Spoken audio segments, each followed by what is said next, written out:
పరమగీతముల గ్రంథము 3వ అధ్యాయము 1వ వచనం.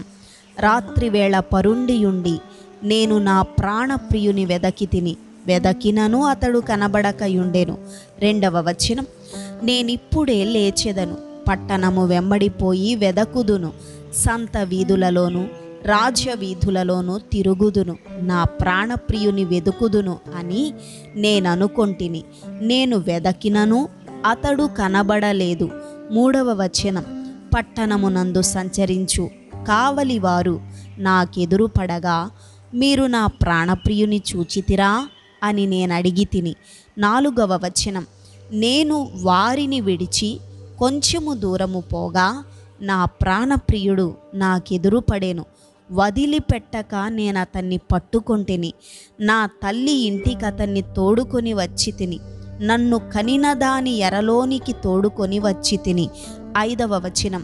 యెరూషలేము కుమార్తెలారా, పొలములోని ఇర్రులను బట్టియు లేళ్లను బట్టియు మీ చేత ప్రమాణము చేయించుకొని లేచుటకు ప్రేమకు ఇష్టమగు వరకు మీరు లేపకయు కలతపరచకయు నుండుడని నేను మిమ్మును బతిమాలు కొనుచున్నాను. 6వ వచనం.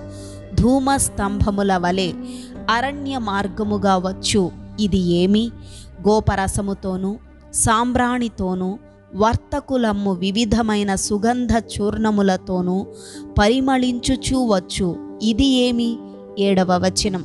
ఇదిగో సొలొమోను పల్లకి వచ్చుచున్నది, 60 మంది శూరులు దానికి పరివారము, వారు ఇశ్రాయేలీయులలో పరాక్రమశాలులు, వారందరూ ఖడ్గధారులు, యుద్ధవీరులు.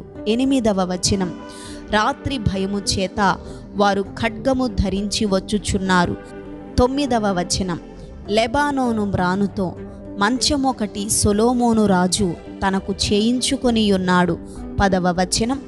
దాని స్తంభములు వెండిమయములు, దాని పాదములు స్వర్ణమయములు, దాని మెత్తలు ధూమ్ర వర్ణ వస్త్రముతో చేయబడెను.